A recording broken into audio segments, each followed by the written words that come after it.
So, you want to stop taking things personally. You're tired of feeling constantly criticized and judged. You've probably already heard advice like, just ignore what people say, don't let it get to you, or don't overthink it, just let it go. Oddly enough, none of these tips actually work. If anything, they often make things worse. When I was younger, I took everything personally and spent years paying the price for it. My reactions hurt a lot of people, and I damaged important relationships. This is the video I wish I'd had back then. I'm going to explain the terrible consequences of taking things personally, why we do it, and by the end of the video, you'll learn practical, immediately applicable strategies to stop taking things personally. But before we dive in, it's essential to understand what taking things personally actually means. Taking things personally means interpreting an action, comment, or behavior as an attack or offense directed at us. This interpretation leads us to experience unpleasant emotions. Taking it personally doesn't depend on the other person's intentions. We can take things personally whether or not the other person actually intended to attack or offend us. So, what are the consequences of this interpretation? Well, taking things personally, objectively, sucks. We might feel offended, insulted, inadequate, and experience emotions like anger, sadness, resentment, hatred, and disappointment. And unfortunately, that's not the end of it. We all have something called an ego. The ego is like our personal bodyguard. Its only goal is to protect our self-esteem. When we feel inadequate or criticized and experience unpleasant emotions, our ego activates to protect us. How does it do this? By using defense mechanisms. There are many defense mechanisms. The ones closely related to taking things personally are 5. Number 1, denial. Denial is a defense mechanism in which one refuses to accept a painful or uncomfortable reality. In our context, the reality we reject is admitting that something has affected or hurt us. It's a strategy to avoid emotional discomfort by convincing ourselves that the event had no impact. Example, a colleague makes a critical comment about your work during a meeting. You take the criticism personally and are visibly annoyed. Your colleague asks if you're upset, and you immediately say no, even though you actually are. Number 2.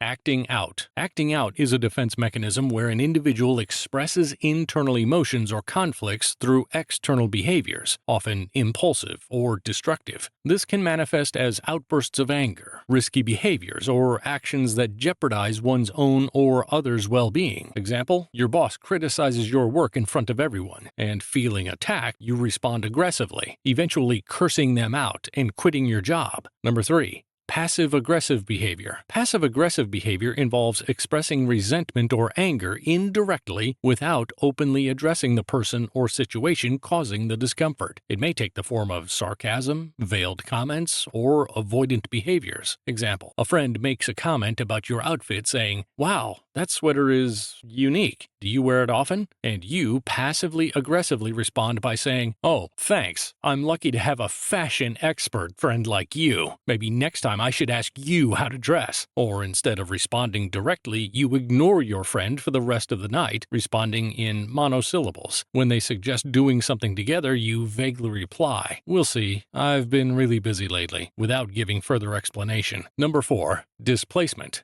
Displacement involves transferring one's emotions, such as anger or frustration, onto another person, or a safe target, rather than directly confronting the source of discomfort. Example, your boss criticizes you and you feel hurt, but you don't want to respond because you're afraid of being fired, so you swallow your pride. However, once you get home, you take out your frustration on your wife and your dog. You behave irritably towards your wife, criticizing her even for small things. As for the dog, you kick it twice in the belly. Neither your wife nor the dog did anything to make you angry, but you've taken your resentment towards your boss and displaced it onto targets with whom you don't run too many risks. Number 5. Rationalization. Rationalization allows a person to justify and explain their behavior or emotions in rational or logical terms, avoiding the truth and deeper emotions. Example, you're part of a friend group but weren't invited to a party. If you rationalize, you might think, I never really wanted to be part of this group anyway, or they're shallow people. You react this way to justify your pain and emotional reaction to being excluded, avoiding the feeling of rejection. This can lead you to isolate yourself and avoid forming new relationships, convincing yourself you don't need or want anyone, even when that's not true. Frequent and prolonged use of these defense mechanisms can have significant consequences. It can lead to a deterioration of personal and professional relationships, social isolation, difficulty in growing professionally and personally, and, in extreme cases, even job loss or legal problems. Defense mechanisms are numerous and far more complex than I've just described. If you're interested in a deeper dive, in the description you'll find a link to access a completely free, incredibly detailed masterclass where I explain all the defense mechanisms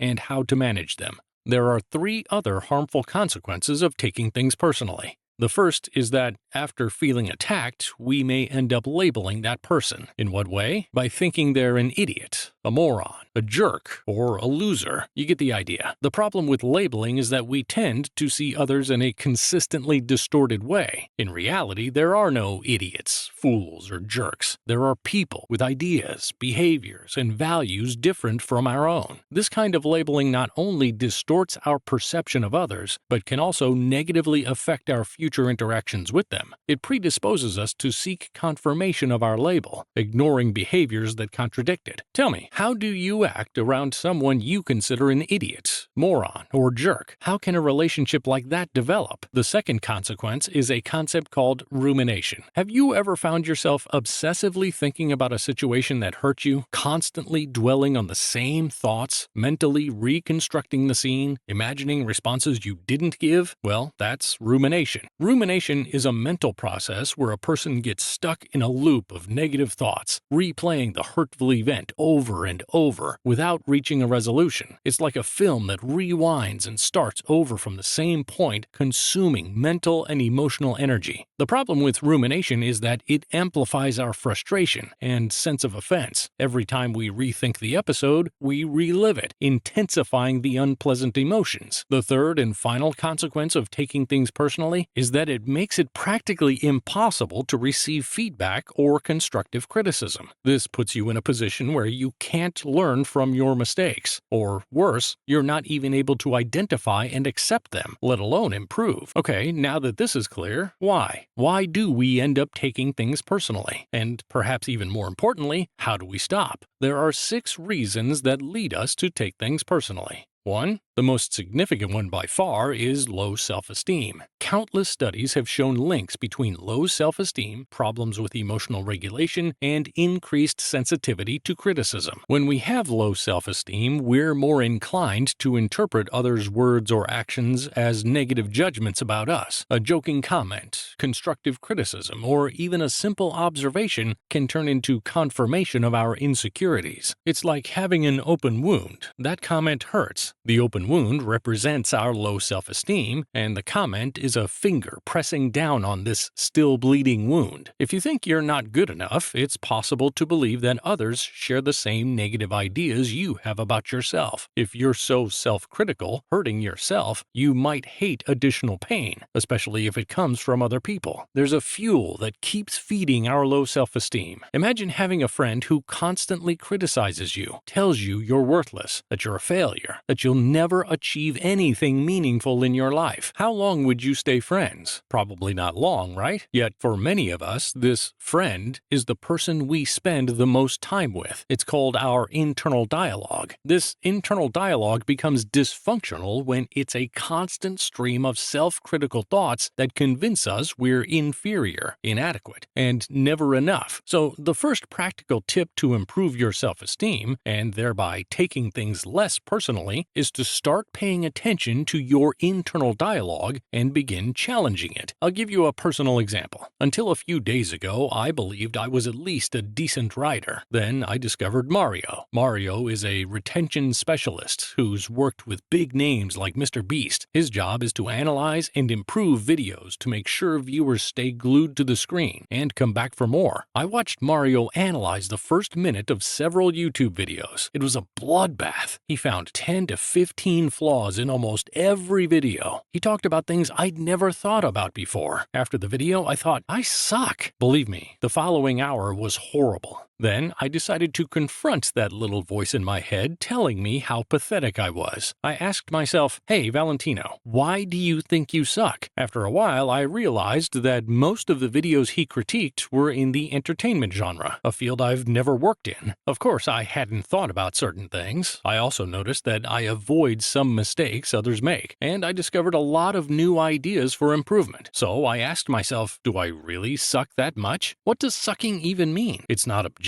Do I still have a lot to learn? For sure. Do I feel frustrated because I thought I was better? Absolutely. Now, I had two choices: feel sorry for myself or decide to improve video after video. I chose the latter. Now, when that thought, you suck at writing, comes up, I take a moment to remember the reflection I made, and within seconds, I realize how absurd it is. Do you know what happens over time? That dysfunctional thought starts to fade. How do I know? When was the last time you thought whales could fly? If we believe something is absurd or doesn't make sense, eventually we stop thinking about it. And here's the big revelation. There are moments in life when you believe something with all your heart and your emotions seem to confirm that belief. Remember, not everything you think is true. Oh, and please don't start using positive affirmations you don't believe in, because they'll only make things worse. I really should make a video explaining how, paradoxically, positive affirmations can worsen the self-esteem of those who already have low self-esteem. Before we continue, there's another crucial aspect of self-esteem we need to address. One of the most common problems that destroys the self-esteem of the people I work with is identifying their self-worth with the work they do. When your self-esteem depends on your work success, you end up swinging between exaggerated confidence and moments of emotional crisis. So, if you're good at your job, you keep performing well, and you don't make mistakes, you're valuable as a person. You're great. But obviously, things don't always go well. When things don't go well for 100 different reasons, some due to you and others due to things you can't control, you become a worthless human being. If you think about it, it's absurd to believe that you're worth more or less as a human being if you do a better or worse job. For society, you may be more or less useful. You may be paid more or less. However, the value society gives you has nothing to do with the value you have as a human being. There's another symptom of low self-esteem that you may have heard of. It's called perfectionism. People with low self-esteem often develop perfectionist tendencies as a coping mechanism. We want to be perfect and behave in an impeccable manner because we believe that if we do things perfectly, then other people won't be able to criticize us. This desire to make no mistakes and to please everyone stems from the fear of others' judgment. We hate criticism because deep down we know how many weak points we have, and we try to mask them with perfectionism. However, this attempt to build an armor of impeccability is destined to fail, imprisoning us in a cage of unrealistic expectations and continuous disappointments. Let me tell you something from the bottom of my heart. You will never be perfect. Never. And that's okay. No one is. There's a quote from the Stoic philosopher Epictetus that I really like. If anyone tells you that such a person speaks ill of you, don't make excuses about what is said of you, but answer, he does not know my other faults, else he would not have mentioned only these. 2. The second reason we take things personally is cognitive distortions. There are several cognitive distortions that affect our perception. Today, we'll look at the 3 most relevant ones regarding to taking things personally. But first, what are cognitive distortions? They are nothing more than irrational thought patterns that make us perceive reality in a distorted way. Surprisingly, these too can devour our self-esteem. The first cognitive distortion is called personalization.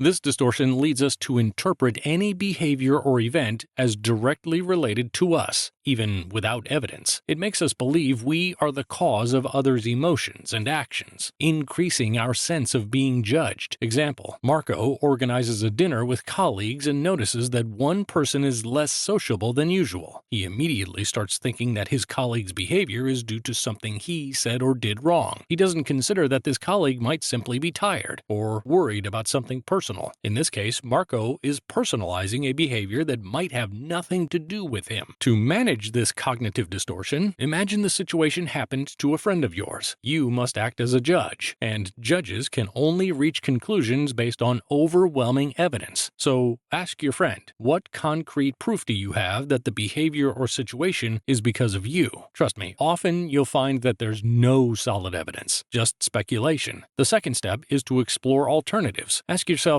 what other possible explanations are there that have nothing to do with me? Make a list of possible alternative causes. This will further mitigate the personalization. If this still isn't enough, we come to the final step. Seek concrete evidence. Do you want to confirm or disprove your hypothesis? Ask the person involved directly. In the previous example, Marco could have asked his colleague if he'd done something to irritate him, or if the dinner wasn't to his liking. Why does this technique work? Have you ever noticed how you can give great advice to friends, but struggle to do the same for yourself? Trust me, it's the same for everyone. We can give better advice to others because we're not too emotionally involved in the situation and can analyze it more objectively. Remember, not everything revolves around you. Often, other people's behavior is influenced by factors that have nothing to do with your actions or presence. The second cognitive distortion is called mind reading. This distortion convinces us that we know exactly what others think of us. And guess what? Usually, it's nothing good. We're certain of our interpretations as if we really had direct access to others' thoughts. Example, Laura sends her boss an email with a proposal. She receives a short, formal response, not her boss's usual tone. Without further indications, Laura is convinced that the boss finds her idea stupid. Laura believes she knows what the boss is thinking, that her proposal isn't good, even though it could just be a quick response due to a lack of time. For this distortion, you can use the same strategy we saw with personalization. Imagine the situation happened to a friend, and you're the judge. Ask for concrete evidence, and then make a list of other possible explanations. If this isn't enough, ask the person directly. The third cognitive distortion is called magnification of the negative. This last distortion leads us to exaggerate the importance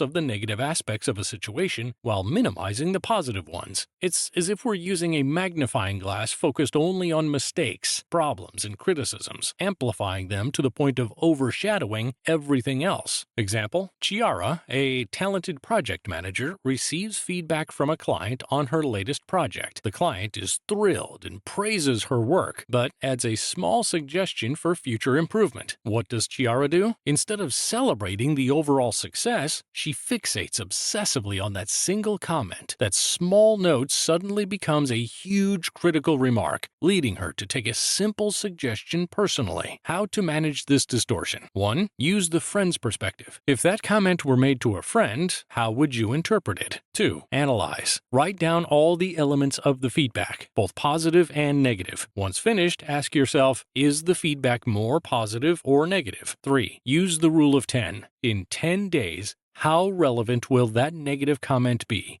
In 10 months and in 10 years? 3. The third reason we take things personally is cognitive biases. Cognitive biases are thinking errors that lead us to interpret reality in a distorted way. They're like automatic mental shortcuts the brain uses to make quick decisions, but they often lead us to wrong conclusions or make us judge situations less objectively. I know, this definition sounds very similar to that of cognitive distortions. You're right, they have many points in common. However, there are some important differences. Cognitive biases are mental inclinations shared by all human beings. They're part of the natural functioning of the brain. Cognitive distortions, on the other hand, tend to be more personal and vary according to individual factors like stress levels, insecurities, or life experiences. Let's start with what I consider the fundamental bias that makes us take things personally. Our brains are naturally wired to notice and focus on negative aspects, a tendency known as the negativity bias. This inclination has evolutionary roots. For thousands of years, the priority was to avoid danger and ensure survival. One of the critical factors for survival was belonging to a group. At the time, surviving alone was disproportionately harder. Being excluded from this group was practically a death sentence. As a result, we developed an acute sensitivity to potential social threats, which then manifests in our tendency to take things personally. To further complicate this picture, the hostile attribution bias comes into play. play. This bias leads us, in social interactions, to interpret ambiguous signals as intentionally negative or aggressive. While distinct, these two biases often work in synergy. While the negativity bias makes us generally more attentive to negative stimuli in various contexts, the hostile attribution bias focuses specifically on social interactions, pushing us to interpret others' actions as hostile. Together, these mechanisms explain why others' judgment is so important to us, and why we tend to react defensively even in ambiguous social situations. The third cognitive bias that makes us take things personally was already introduced earlier in this video in the section on low self-esteem, when I said, if you think you're not good enough, it's possible to believe that others share the same negative ideas you have about yourself. This is practically the definition of the projection bias, which leads us to think that others share our emotions, opinions, or insecurities. If we're already insecure about a certain aspect of ourselves, we tend to believe that others notice it too and judge us negatively for it. This leads us to take personally comments or gestures that might actually be neutral or well-intentioned. This belief can intensify even more with the use of the fourth bias, the confirmation bias, which describes our tendency to seek, interpret, and remember information that confirms our already existing beliefs. If you believe you're not good enough, the confirmation bias will push you to notice only those signals, even minor ones, that support this idea. How do we combat all these cognitive biases? Well, you've already taken the first step, which is awareness. Now, you're aware of the existence of these biases and how they work. The second step is to recognize when you actually fall, or are about to fall, into these mental traps. One way to do this is to memorize these 4 cognitive biases well. Then, when you feel you're taking something personally, ask yourself, which of the 4 biases I know might be influencing my thinking at this precise moment? If you can identify at least one, the final step is to put yourself in the shoes of an external judge. Ask yourself, what concrete evidence supports your interpretation? And finally, what are the other possible explanations? Another useful tool is to ask someone you trust for an honest opinion. Explain the situation and your concerns to them. This can give you that external perspective you're missing. There's one last tool, a mental exercise that helped me immensely when I misinterpreted people's words or behaviors. I believe I'm a good person. Who doesn't? I try to be kind whenever I can, but there have been many times when, under stress, after an argument, a sleepless night, or a loss, I found myself unfairly judging others. This doesn't make me a horrible person, it makes me human, and reminds me that everyone can have a bad day. If I encounter someone who criticizes, judges, or is simply grumpy, I try to remember my own bad days. I try to remember that maybe this person is just projecting their frustration, just as I have done in the past. So what they're saying, they're not saying it to me or about me, they're saying it because of what they're feeling inside themselves. This doesn't mean passively accepting unjustified outbursts. Sometimes we can listen to help, but if we're unable or simply unwilling to, we can step away from the conversation. 4. The fourth reason we take things personally is sleep deprivation and chronic stress. In this 2007 study conducted by Walker and colleagues, it was shown that sleep-deprived subjects displayed at least 60% more emotional reactivity. In other words, not getting enough sleep drastically increases the likelihood of taking things personally. In this other study, Golker and colleagues demonstrate how chronic stress also leads to a deterioration in the ability to regulate emotions and an increase in emotional reactivity. It may seem like the stupidest and most obvious thing in the world, but adding moments of complete relaxation during the day and reorganizing a plan to sleep more can make an immense difference with minimal effort. 5. The fifth reason we take things personally is emotional sensitivity. Some people are simply more sensitive than others and experience emotions more intensely. This can make them more vulnerable to criticism. If you're one of these people, you just need to accept the situation. It will be harder for you than others, but that doesn't mean you can't improve and make significant progress. What can really make a difference is learning to manage your emotions better. But we all know that's not something we're taught by our parents or at school. I've created a free email mini course to help people better manage their emotions. If you think it could help you, the link is in the description. 6. The sixth reason we take things personally is neurodevelopmental disorders. Specific conditions, such as autism spectrum disorder and ADHD, can influence the ability ability to interpret social situations and others' intentions, making people more prone to misunderstandings and to taking things personally. If you're a part of this group, try using the strategies from this video. If they don't work, I'd recommend consulting a specialized coach or therapist. Now that we've explored these 6 fundamental reasons, it's time to move on to the next level. I've saved some truly powerful strategies for you. These are the secret weapons that work even when everything else seems to fail. First secret weapon: prepare yourself for a revelation that could radically change your way of thinking. I'm about to show you why, from a purely logical standpoint, it never makes sense to get offended by what others say about us. I'm sure you already know it's impossible to control what people think or say about you. You can try to influence them, but ultimately you cannot control them. So when someone says or thinks something about you, the only thing you can do is accept it. This doesn't mean accepting that what's said is true. At this stage, it's quite irrelevant whether the person's thoughts or words are accurate. The point is to accept that people have the freedom to think what they think and often to say what they say. The same freedom that you have too. If we agree on this, then from now on, we agree that anyone can think the worst things in the world about you,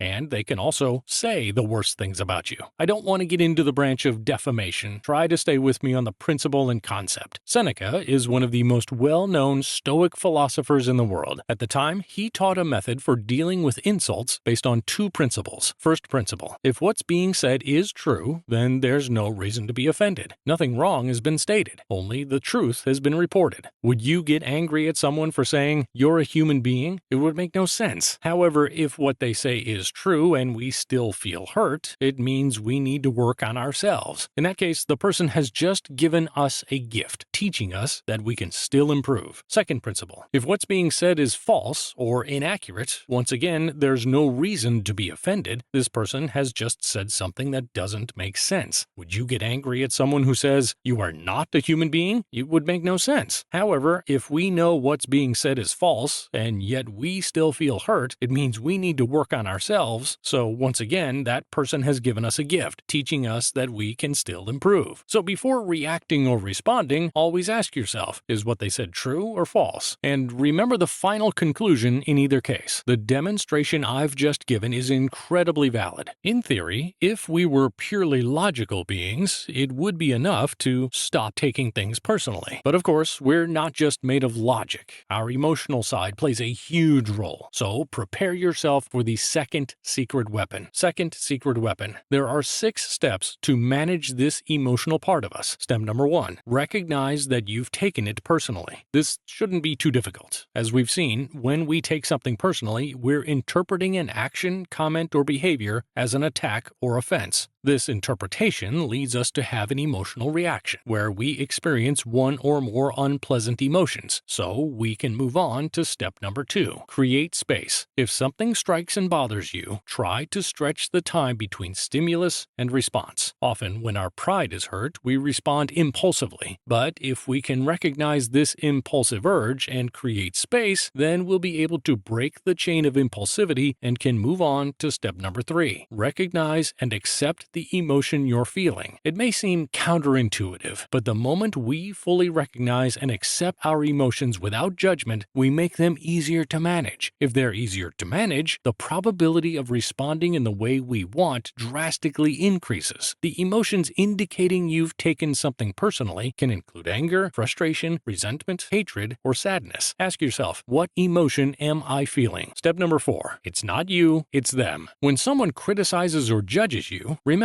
it's not about you at all, but about them, their problems, their needs, their desires, their way of seeing the world. It's not you, it's them. A famous psychologist, Marshall Rosenberg, often said, "Behind every criticism or judgment lies an unmet need of the person expressing it." So your task is to translate any criticism or judgment into this question: what need or desire of this person has not been met? This perspective changes everything. It dismantles one of the core pillars of taking things personally, the interpretation of an action, comment, or behavior as an attack or offense. The person in front of us isn't attacking us, they're simply saying, "I'm struggling." The focal point of this step is not to conclude that you can never be wrong or that any criticism is unfounded. It's quite the opposite. Using this step, you won't take things personally, allowing you to truly truly listen to what the other person is trying to tell you. Now we can move on to the next step. Step number 5. Always ask for clarification. Never jump to conclusions. Try to better understand the situation by asking for clarification. Ask the person in front of you to specify what they meant by what they just said. You'll often find that you misunderstood or the person didn't intend to say what they said. Step number 6. Once the situation is clear, ask yourself, has the intensity of the unpleasant emotions I was feeling significantly decreased? If the answer is yes, you're in a good place. I'm sure you'll be able to handle the situation well. This is because we've eliminated or almost completely reduced the second of the 2 fundamental pillars of taking things personally, unpleasant emotions. Great job. But what if that's not the case? If instead you feel that the intensity of the unpleasant emotions is still quite high, end the conversation. Sometimes there's no need to say anything. The conversation ends on its own. Or other times you need to say something. What could you say? Well, you have 2 options. The first is to say something like, "What you said hurt me, and I feel the need to take some time to think about what happened." This phrase is fantastic because you're not judging the other person. You're saying, "I am hurt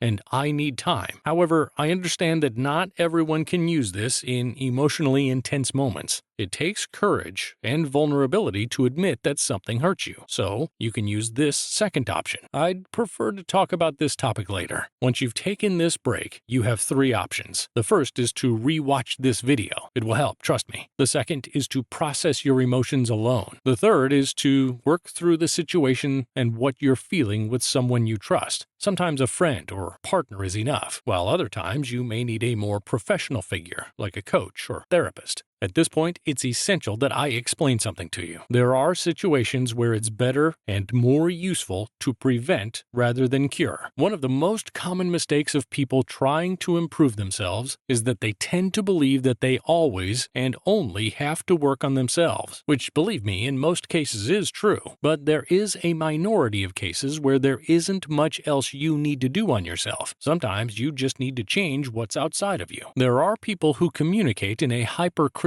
way. Out of every 4 sentences they say, 1 is to judge something or someone. There can be dozens of different reasons behind this hypercriticism. Sometimes asking them to stop saying certain things simply doesn't work. In this case, depending on the level of relationship you have with this person, you can decide how much to invest in this relationship. For example, if this person is your wife, divorcing after she's said something you specifically asked her not to for the second time is not a great strategy.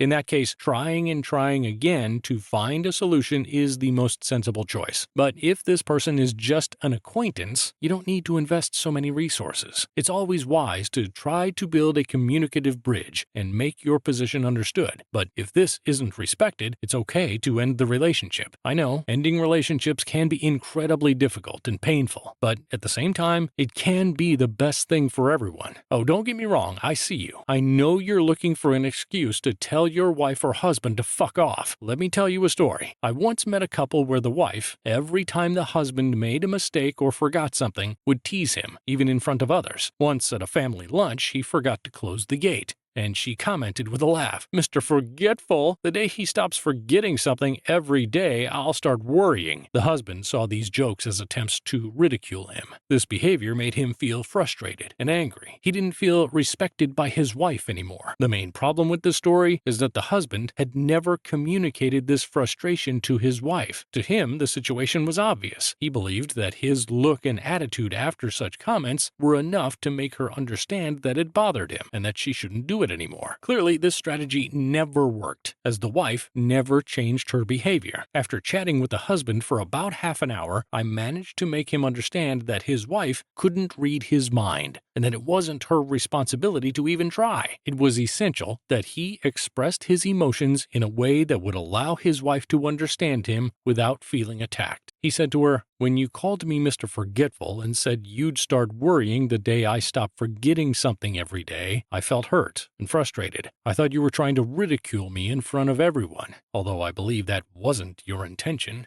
Could you tell me what your intent was?" She replied that of course it wasn't her intention and that it was just a contextual joke, and she didn't know it bothered him that much. She said she was sorry. The husband then asked, if it's not too hard for you, it would really help me if you could avoid that type of humor about my forgetfulness. Believe me, it bothers me too when I forget things, and I'm trying to improve. Is this something you think you could do for me? The wife never made that kind of comment again. We've reached the final secret weapon. It's called, what if it were a child? When was the last time you took a child's angry comment personally? Hard to remember, right? For some reason, when it comes to children, they can say the most horrible things in the world, but we never take it personally. Maybe because, considering them children, we know they say a lot of nonsense and untrue things. After all, children don't understand the world the way we do. They have many shortcomings and a distorted view of the world. One of the most powerful strategies I use to avoid taking criticism personally is to imagine the person criticizing me as a child. The next time someone makes an unpleasant comment that hits you, before responding, imagine that person as a child, saying the exact same comment in a little child's voice. You'll see that instead of feeling anger, you'll feel compassion for the child. You'll see a little being who is suffering and trying to express some inner discomfort. When we see a child in distress, we often feel pity or compassion, not anger.